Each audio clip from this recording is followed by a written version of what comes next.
সুপ্রভাত রহি আছে। রবিবারের বাজার সেরে স্যার এখন ঢুকছেন। গরমে কাহিল অবস্থা।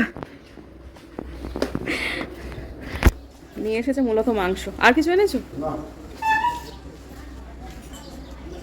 বন্ধুরা, নতুন ব্লগে আপনাদের সবাইকে স্বাগত জানাই। আশা করছি ভালো আছেন সবাই, যে যেখানে আছে। শিলিগুড়ি শহরে আমরাও খুব ভালো আছি। অলকা দিকে ধরে বসিয়ে দিয়েছ? হ্যাঁ, না এমনি দেখলে আমার করে দিয়ে যায় তো আমাদের বাড়িতেও, তাই নাকি? আচ্ছা, তুমি এবার এটা ঝ্যাঁ করে চালাও, আমি যাই। আজকে এই ডিভানটা আমাকে খুলতেই হবে। আগের দিন তো হয়েও হলো না, তো যাই হোক আজকে সেটা খুলতেই হবে। আর এত ভারী না, মানে আমি একার পক্ষে সম্ভবই নয়। ইনফ্যাক্ট দুজনের জায়গায় তিনজন হলে আরও ভালো হয়। তো শীতের জামা কাপড়গুলো তো রাখবো, সাথে সাথে করে ট্রলিগুলো ভরে রাখবো। খুলতে যখন হচ্ছে, যদিও ট্রলি আমাদের হয়তো বার কয়েকদিনের মধ্যে আবার বার করতে হবে, কিন্তু ওগুলো বাইরে ফেলে রাখা যাবে না। যাতায়াতের রাস্তায় ঘর ঝাড় দিতে মুছতে খুব অসুবিধা হচ্ছে। সে না হয় আর একবার একটা দিকে তো থাকছে, একটা না হয় ট্রলিটা আর একটু বার করে নেব। সেটার জন্য সবসময় মামুনকে লাগবে এমন নয়, আমি টুপুর না হয় হেঁয়ো হেঁয়ো করে একটা দিক একটা ডালা খুলে বের করে নেব। কিন্তু আজকে যখন এই ডিভানের 4টে ডালাই ক্রমান্বয়ে খোলা হবে, তখন আজকে আমার মামুনকে লাগবেই। তো এখন ওই শীতের জামা কাপড়গুলো সমস্ত কিছু ভরে নিই। আমি আশা করছি মানে খুব ঠান্ডা জাঁকিয়ে পড়ার আগে হয়তো বা শীতের জামা কাপড়গুলো আমাদের বার করতে হবে না। আবার হতেও পারে, কোথাও একটা বেড়াতে যেতে হতেও পারে, টুকরে ভর্তির জন্য কোনো একটা ঠান্ডা জায়গায় যেতে হতেও পারে। যদি হয়, মানে এখনও কোনো প্ল্যান নেই, যদি হয় তখন আবার বার করতে হবে, কিছু করার তো নেই। তো এখন যে জায়গা থেকে আমি কিন্তু শীতের জামা কাপড়টা কিনিনি, কিন্তু তাও যেটা যেখানে থেকে বার করেছিলাম যখন ভরতে যাচ্ছি সেখানে ঠিকঠাক করে আটছে না, সেই জন্য আবার একটা এরকমভাবে করতে হলো। আমাদের অনেক জিনিসপত্র আবার বাতিল করবার সময় এসে গেছে কিন্তু, কারণ আপনারা দেখবেন আমার এত এত শীতের জামা, অথচ পরি কিন্তু আমি ঘুরে ফিরে ওই কটাই। হ্যাঁ, আপনারা আমার জামা কাপড়ের বিশেষ যে মানে পরিবর্তন দেখবেন না, কিন্তু কিন্তু তাহলে এত এত জিনিসপত্র কোথা থেকে আসে আমি নিজেই সেটা বুঝতে পারি না অনেক সময়। আর এই যে ভেতরে যেগুলো মামুনি এখনই সরালো হ্যান্ডলুম বলে একটা ইয়েতে, ওটা পুরীর একটা ইয়ে, তার মধ্যে রয়েছে কি জানেন, আমার টুপুরের ছোটোবেলার কয়েকটা টুপি, তারপর মোজা, সেগুলো সমস্ত হাতে বোনা। আমার শাশুড়ি মার, আমার মায়ের, বড় পিসিমার, মানে আমার বড় পিসির শাশুড়ি কল্যাণীতে যিনি থাকেন তাদের, সেগুলো না ফেলা যাবে না বন্ধুরা, জানেন তো। আমি তো নিজে এই সমস্ত জিনিসপত্র বানাতে পারি না। আমার এই ধরনের জিনিসে কী পরিমাণ এফোর্ট লাগে সেটা আমি জানি। আমি কখনো কোনো কারোর হাতে বোনা জিনিসপত্র ফেলতে পারবো না। ডিক্লেয়ার করা যতই আমার অভ্যেস থাকুক, এই জিনিস আমার পক্ষে ফেলা সম্ভব নয়। হ্যাঁ, কেনাগুলোর মধ্যে না হয় বাতিল করতে পারি, কিন্তু যেগুলো হাতে বোনা সেটা আমার পক্ষে সম্ভব নয়। যাই হোক, এখন আপাতত অন্য দিকটা খুলছি, যে দিকটা শীতের জামা কাপড় হিঁয়ো হিঁয়ো করে ঢোকানো হলো, এরপর ঢোকানো হচ্ছে এই যে কী বলে ট্রলিগুলো। তো আমি এই মস্ত বড় ট্রলিটা, যেটা আমার পলিকার্বনেটের ট্রলি, এটা তো কাপড়ের, সেটা তো নয় ঢুকিয়ে দিলাম। কিন্তু পলিকার্বনেটের ট্রলিটাকে আমি ভেবেছিলাম এটার ভেতর ঢোকাবো, কিন্তু ঢোকাতে গিয়ে দেখলাম যে না, সেটা এতটাই বহরে বড় যে সেটা ঢোকানো যাবে না এখানটায়। তাহলে আমার ডিভান বন্ধ হবে না। ডিভান যদি আমি বন্ধ করতে চাই, তাহলে ওই ট্রলিটা একেবারে পুরো ভেঙে চৌচির হয়ে যাবে। ওটা খুব ভালো ট্রলি, আমেরিকান টুরিস্টারের ট্রলি, কোনো অফারেও কেনা ছিল না, যার ফলে ওটা বুঝতেই পারছেন ওটা খুব ভালো ট্রলি, মানে যেটা এখন আমরা, তা আমি চেষ্টা করছিলাম যত অল্পের মধ্যে ভরা যায়, মানে ট্রলির ভেতর ট্রলি তার ভেতর ট্রলি করে, কিন্তু দেখা গেল যে না, এটা করা যাবে না। এটা অন্য একটা জায়গায় ছিল, সেখান থেকেই ওটাকে করতে হবে এবং সেখানেই ওটা থাকুক। তাহলে অন্তত আর যাই হোক জিনিসটা, হ্যাঁ পাড়াটা একটুখানি কঠিন হয়ে যাবে বটে। মানে ওটা আমাদের বেসিনের উল্টো দিকে যে ওয়ার্ডরোব আছে তার উপরে একটা আর একটা জায়গা মতো আছে, সেখানে ঢোকানো আছে। ওটাতে ল্যাডার ছাড়া সম্ভব হতো না এতদিন, তো সেটা চেয়ার নিয়ে নিয়ে করা হয়েছে। তো কিন্তু ওটা ওখানেই দিতে হবে, কারণ না হলে এই জিনিসটা ভেঙে যাবে। আর এখন যেখানে যাচ্ছি সেখানে এই এত মস্ত বড় ট্রলির কোনো প্রয়োজন নেই। শীতের জামা কাপড় নেওয়ার সময় না জায়গাটা বেশি লাগে জন্য বড় বড় ট্রলি লাগে। তো এখন আপাতত যেটা নিয়ে যেতে হবে কয়েকদিনের মধ্যে, সেটা ভেতরে ঢুকিয়ে দিলাম, নাহলে অন্তত আর যাই হোক ধুলো তো পড়বে না। হ্যাঁ, তো ঠিক আছে। এখন আর একটা হচ্ছে এই যে এটা, সেটা মামুনিকে বলি একটু করে দিক। মামুনি মেয়েটার জন্যই ভাগ্যিস আমার কাজ অনেক কমে গেছে। মেয়েটা এত লক্ষ্মী, এগুলো কিন্তু সব ওর এক্সট্রা কাজ, জানেন তো। কোনো দিন মুখ কালো করে না, কোনো দিন বলে না যে না মামি আমি করবো না, আমার দেরি হয়ে যাবে। আর যদি বলে সেটা জেনুইন রিজনই হয়, কিন্তু হ্যাঁ, যে আজকে না মামি আমার বাচ্চাটার শরীরটা খারাপ, আমি করবো না, সেটা এত পোলাইটলি বলে, এতদিন ধরে দেখছি তো, কাজেই এই মেয়েটার ব্যাপারে আমার কিছু বলার নেই। হ্যাঁ, তোকে আমি বলতে দেরি করছিলাম, তাই কাজটা করতে দেরি হচ্ছিল, আজকে বলে দিলাম, কি সুন্দর করে দিল। করতে তো দেখুন মিনিট 20 তো লাগলোই, কিন্তু কোনো রকমভাবে কিন্তু বললো না যে মামি আমি করবো না বা সেরকম কিছু। এই জন্যই কিছু কিছু মানুষ না খুব ভালো লাগার তৈরি হয়ে যায়। মুনাফা বানানোর জন্য আরেকটু পাতলা সময় লাগবে, যেটা আছে আমার কাছে। খেতে কিন্তু ভালো হয়েছিল, সবাই খুব ভালো করে খেয়েছিল, কিন্তু আরেকটু মানে শুকনা ফানায়। তারপরে রাজশাহী সময়, তারপরে আরও যেন কী কী নাম টামগুলো সবগুলো মনে পড়ছে না, কিন্তু সবগুলোর জন্য না খুব পাতলা সেমাই, সেগুলো আমাকে গিয়ে দেখে কিনতে হবে, এগুলো ব্লিঙ্কিট করলে হবে না। তাই এটার মধ্যে তো অলরেডি রোস্টেড সেমাই, এটা বেশি দিন রাখা যাবে না, কেটে ফেলার পর বেশি দিন রাখা যাবে না। দোকানে এমনিতে এয়ারটাইট অবস্থা অনেক দিন থাকে, কিন্তু এমনিতে এটা রোস্টের জন্য এটার মধ্যে একটু ওই ঘিয়ের গন্ধ মতো আছে, যার ফলে এটা বেশি দিন করা যাবে না। আমার মেয়েটা এত ভালোবাসে ডেজার্ট খেতে, ভাবছি এখন আমি একটু কনডেন্স মিল্কও আছে, তাই এটাতে একদম ওই ট্রেডিশনাল সময় যেরকমভাবে বানায় সেরকমভাবে এখন বানিয়ে ফেলি। আমার এইটু ঘিটা না শেষ হয়ে গেছে বন্ধু, ওটা আমার নতুন করে আমাকে নিতে হবে। শিল্পী ঘিটা দিয়েছি, এটা একটু ড্রাই রোস্ট করবো জন্য, একেবারে সর্ষের তেলের মতো লাগছে, দেখে এত বাজে লাগছিল, কিন্তু ঠিক আছে সেটাকে শেষ করতে হবে, সেজন্য যা হোক বসিয়ে দিলাম। আর উল্টো দিকে বসিয়ে দিলাম হচ্ছে দুধ। সেমাই পায়েস রান্না করা তো একেবারে জলের মতো সোজা, মানে চালের পায়েস রান্না করা বরং তুলনায় একটুখানি কঠিন। তো যাই হোক, এখন আজকে এই ভদ্রলোক এসেছেন, এখন ভাগ বসাতে কাজু কিশমিশ রেখেছি না, ধুয়ে রেখেছি সেটার মধ্যে। তো আমি না যে কোনো পায়েস রান্নাতেই কাজু কিশমিশ অল্প করে একটু ভেজে নিই, আমার সেটাতে আমার মনে হয় টেস্টটা একটু বাড়ে। এক একজনের এক এক রকম ধারা হয়, অনেকের বাড়িতে আছে পায়েসে আপনার তেজপাতা দেওয়া হয়। আমি তো ছোটোবেলাতে মাকে যখন দেখতাম তেজপাতা দিয়ে করতো, তেজপাতার ভাঁজে ভাঁজে অনেক রকমের ওই পায়েসের চাল টালগুলো লেগে থাকতো, সেটাকে আমি চেটে নিতাম, ওটা আমার তেজপাতা চাটতে আমার খুব ভালো লাগতো। হ্যাঁ, তো যাই হোক, কিন্তু শ্বশুরবাড়িতে দেখেছি সেটা চলটা খানিক কম, মাঝে মাঝে দিতেন, কোনো কোনো সময় একটা সময় পর গিয়ে আমার শাশুড়ি মা দিতেনই না। তো আমারও ওই তেজপাতা চাটার অভ্যেসটা এখন চলে গেছে, আমারও মনে হয়েছে যে না, তেজপাতা দিলে বরং ওই ল্যাটার প্যাটার করে ভাল লাগে না আর কি, ছিঁড়ে তো দেওয়া যায় না, দিলে দিলে গোটা গোটা দিতে হয়। তো এখন আপাতত এখানে আমি একটুখানি দিচ্ছি বটে, মানে ইয়েটা, যাই হোক দুধটা আমার কম হয়েছে, অনেক বেশি পরিমাণ হয়ে গেছিলো হচ্ছে সেমাই, পরবর্তীকালে দুধ আর একটু অ্যাড করতে হয়েছে। যদিও চালের পায়েস আমার ওই কেটে খাওয়ার মতো যদি ঘনত্ব হয় আমার একদম খেতে ইচ্ছে করে না, আর সেমাইয়ের পায়েস ঠিক তার উল্টো, মনে হয় যে একটু কেটে কেটে খাবো সেমাইয়ের পায়েস, সেটাই যেন বেশি আনন্দের। তা ওই যে গন্ধে গন্ধে চলে এসেছেন ভদ্রমহিলা, তার জন্যই তো মূলত করা। তার বাবা অবশ্য খাবে আজকে, কারণ যতটুকু দিয়েছি আমার ওই কি বলে গুড়, তার থেকে বেশি দিয়েছি, কিন্তু ওটার নাম কি বলে, মং ফ্রুট, সেটা দিয়েই করেছি। স্টিভিয়া দিলে খাওয়া যায় না বন্ধুরা, কি বাজেই খেতে হয়। মং ফ্রুটের আজকে গোটা প্যাকেটটা প্রায় শেষের পথে হয়ে গেছে, তো খুব খারাপ হয়নি, যেহেতু মানে ব্যালেন্স করেছি আর কি দু রকমের মিষ্টিতে। তা বুম্বাদা বলছে যে আমি কিন্তু ইয়েটা কমই দিয়েছি, ওটার নাম কি বলে, গুড়টা। হ্যাঁ, আর ওই গুড়টা একদমই মিষ্টি নয়, তো মিষ্টিটা একটু কম হয়েছে, খুব গ্যাদে গ্যাদে মিষ্টি টুপুরও ভালোবাসে না, আমার বর তো নয়ই আর কি। তো যাই হোক, ঠিক আছে, এখন আপাতত সন্ধ্যেবেলায় আবার আপনাদের সঙ্গে দেখা হচ্ছে। যাচ্ছি হচ্ছে আমার মেয়েটাকে নিয়ে একটু ওয়াফল খাওয়াতে, সে নিজেই বললো রেডি আমি বললাম বাবু চল রেডি হ, সঙ্গে সঙ্গে রেডি হলো, আজকে কোনো রকম তা না না না কিচ্ছু করেনি।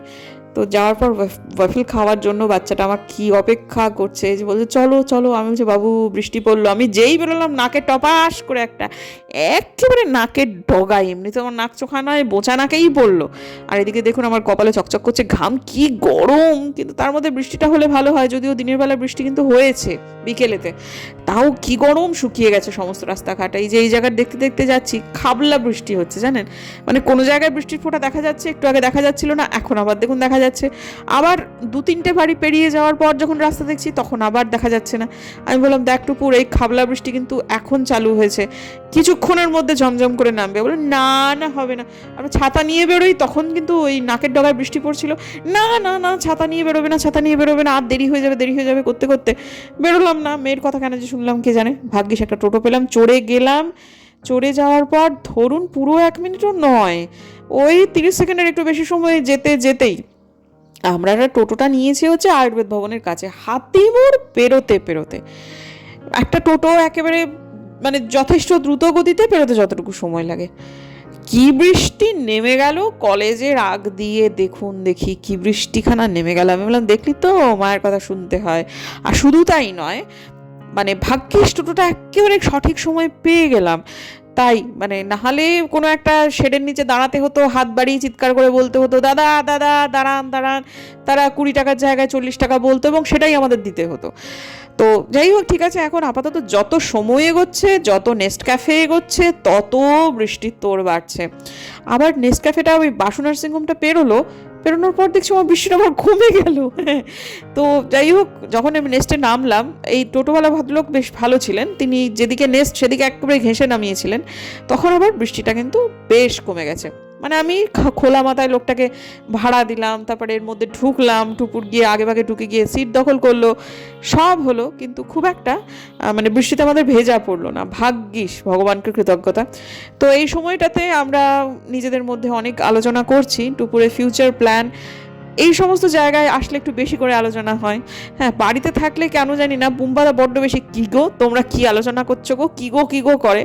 আবার যখন মানে বুম্বাদা থাকে না, তখন আমি জানি না কেন মানে কি ফ্রিকোয়েন্সি কাজ করে বাড়ির মধ্যে আমার আর টুপুরের এইরকম নিরবিচ্ছিন্ন গল্পটা কেন জানি না হয় না বন্ধুরা, জানেন তো। তা টুপুরের ফিউচার প্ল্যানগুলো যেগুলো আমি শুনছি, সেগুলো শুনে আমার খানিকক্ষণ আগে মাথায় হাত পড়ছে। অর্ধেক জিনিস বুঝতে পারছি না, কিন্তু বুঝতে পারছি না বলে তো আর ফেলে দিলে চলবে নি, বুঝতে তো আমাকে হবেই। তাই জন্য একটা জিনিস, যেমন এখন আমি নিজের মাকে খুব রিলেট করতে পারছি, যে মাও অনেক সময় আমাদের এখনকার কথা বুঝতে পারেন না, আর তখন আমি মাকে বকি। হ্যাঁ, কিন্তু এখন টুপুর আমাকে বকছে না, আমি এক কথা টুপুরকে বারবার করে জিজ্ঞেস করছি যে দুনিয়া চিন্তা ভাবনা সব একসাথে যে কি পরিমাণ বদলাচ্ছে, তাল রাখতেই হবে, দেরি হোক, কিন্তু তাল যদি আপনি না রাখতে পারেন, আপনি সব পিছিয়ে পড়বেন, তাই না? আপনি এমন পিছিয়ে পড়বেন, তখন এখনকার প্রজন্মের ভারী দায় পড়েছে তাদের এত ব্যস্ত জীবনে, যে আপনাকে টেনে তারা আবার ইয়ে করে আনবে। তাই জন্য না, এই যুগের সাথে তাল মেলানোর যে একটা প্রবণতা, সেটাকে নিজেদের খুব শক্ত করে আয়ত্ত করতে হবে। তো আমি চেষ্টা করছি, টুপুরের কথা শুনে অবাক হচ্ছি, 2 দিন আগে মেয়ে আমার এতটুকু ছিল, এখন বড় হয়েছে, কি সুন্দর ম্যাচিওর কথাবার্তা বলে, একেবারে অন্য রকমের চিন্তাভাবনা তার তৈরি হয়েছে।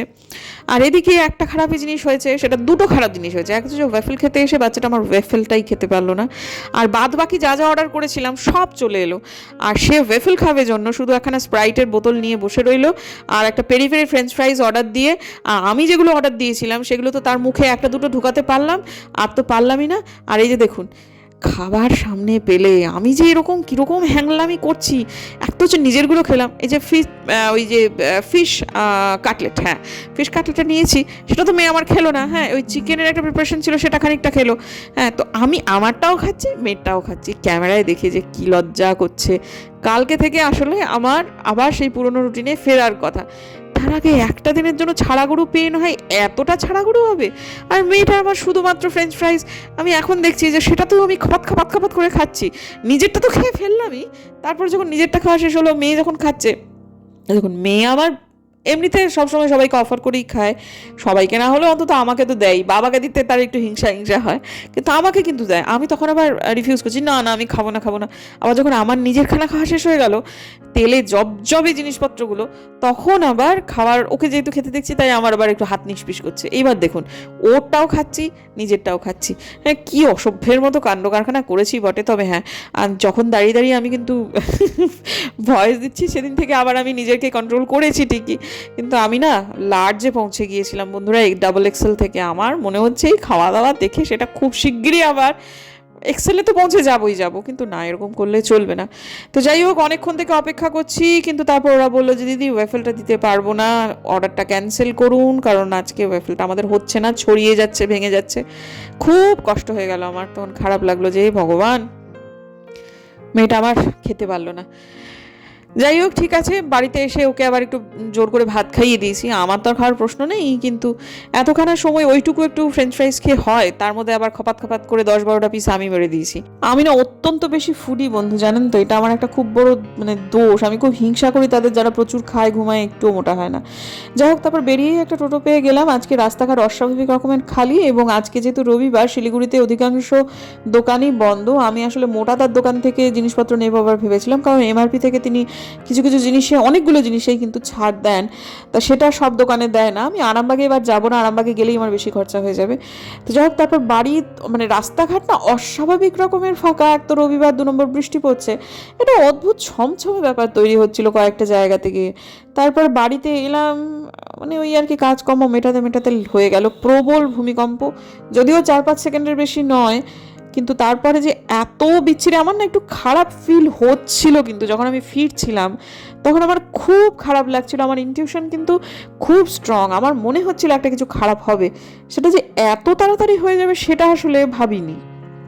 অনেকক্ষণ থেকে জেগে বসে আছি, একটা ভূমিকম্প হলো, ভালো ভূমিকম্প হলো, জোরদার।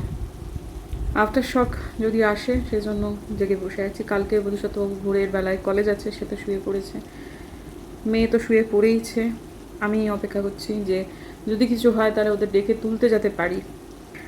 একে আমিও জেগে আছি, বাবাও প্রচণ্ড আতঙ্কিত, বাবাও জেগেই বসে আছেন। তো আমি আজকে মানে এগুলো গল্প কথা শোনাবে আপনাদের, কিন্তু একটা অদ্ভুত খারাপ একটা অনুভূতি কিন্তু আমার হচ্ছিল। আমি যখন, আমার হাজব্যান্ড তো যায়নি আমাদের সাথে, ওকে খেতে দিলাম, তখন আমার খুব অস্বস্তি হচ্ছে। হ্যাঁ, বড্ড গরম, এত বাজে ওয়েদার, ঘরের ভিতর তো খুবই গরম, বাইরে মুষলধারে বৃষ্টি। সে আমাকে বলছে জানলাগুলো একটু খুলে দাও, আমি জানলা খুলে দিলাম, কিন্তু একটা ভেতরে ভেতরে কেমন একটা যেন অস্বস্তি হচ্ছে। মেঘ ডাকছে, প্রচণ্ড বৃষ্টি হচ্ছে, হঠাৎ করে তুলে গেলাম। তখন কিন্তু মানে ওই যে আমি ওকে বললাম যে খেতে দিলাম, বাসন টাসন মাজা সব শেষ হয়ে গেছে, কিন্তু জানলাগুলো তখন খোলা আছে। আমি তখনও বেডরুমে যাইনি, মেয়ে তখন শুয়ে পড়ার উপর মানে উদ্যোগ করছে আর কি। তারপরে ওই একটা জিনিস হলো, তারপর আমার মনে হচ্ছিলো ইনটিউশন আমার জানান দিচ্ছিলো যে এরকম একটা কিছু হতেই পারে। হ্যাঁ, তারপরে একটা জিনিস হলো, সেই সময়টা ক্যামেরাগুলো করার কথা এতদিন ধরে ব্লগ করছি, তাও মনে থাকে না কেন জানি না। কোথা থেকে এই পাড়ার লোকেরা হয়তো বা সবাই সেটা খেয়াল করেছেন, নাকি আমার হাজব্যান্ডও যখন করেছেন তখন ব্যাপারটা কেবল আমার একার হয়নি, একসাথে মনে হচ্ছে 10-12টা লোক হো হো হো করে কাঁদছে।